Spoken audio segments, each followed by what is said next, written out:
एक समय की बात है।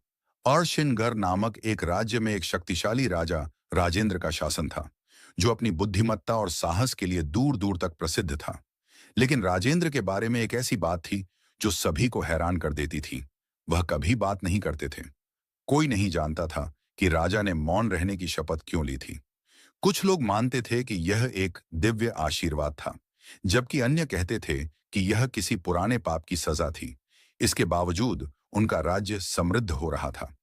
उनके मंत्री, सेनापति और सलाहकार उन्हें सम्मान देते थे, हालांकि वह केवल इशारों और लिखित आदेशों के जरिए संवाद करते थे।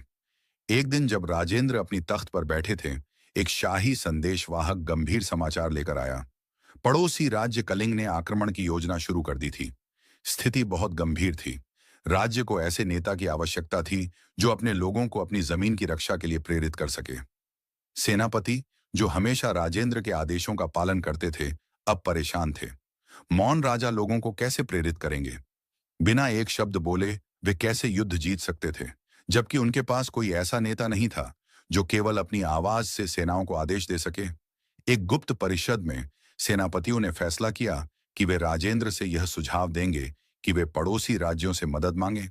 लेकिन राजा लिखित उत्तर देने के बजाय बस शाही अश्वमेध घोड़े की ओर इशारा करने लगे। यह शक्ति और विजय का प्रतीक था। राजेंद्र ने परंपरा के रास्ते को चुना था। अगले दिन जैसे ही सूरज उगता है, अश्वमेध अनुष्ठान शुरू हुआ। घोड़ा, जिसे भूमि पर विचरण करने की अनुमति थी, के पीछे राजा के सैनिक चल रहे थे। यह एक प्राचीन अनुष्ठान था जो राजा के राज्य पर अधिकार को दर्शाता था। लेकिन इस बार कुछ बदला। जैसे ही घोड़ा युद्ध भूमि की ओर बढ़ रहा था, राजेंद्र उसके पीछे चुपचाप बैठे हुए थे और उनके सैनिकों भी उनको अनुसरण करके चल रहे थे। राजा का बिना एक शब्द कहे शत्रु की भूमि में प्रवेश करना शत्रुओं को सिहरन में डालने वाला था। कलिंग की सेना ने राजेंद्र की दृढ़ता को देखा और उनके मौन को अत्यधिक शक्ति के रूप में समझ लिया। उन्हें डर लगने लगा एक ऐसे राजा से जो बिना बोले युद्ध कर सकता था। जल्दी ही वे भाग खड़े हुए। राजेंद्र का राज्य सुरक्षित हो गया, केवल उनकी सेना की शक्ति के कारण नहीं, बल्कि उनके अप्रकट साहस के कारण। आखिरकार ऋषिनगर के लोग समझ गए कि उनके राजा की चुप्पी ही उनकी सबसे बड़ी शक्ति थी।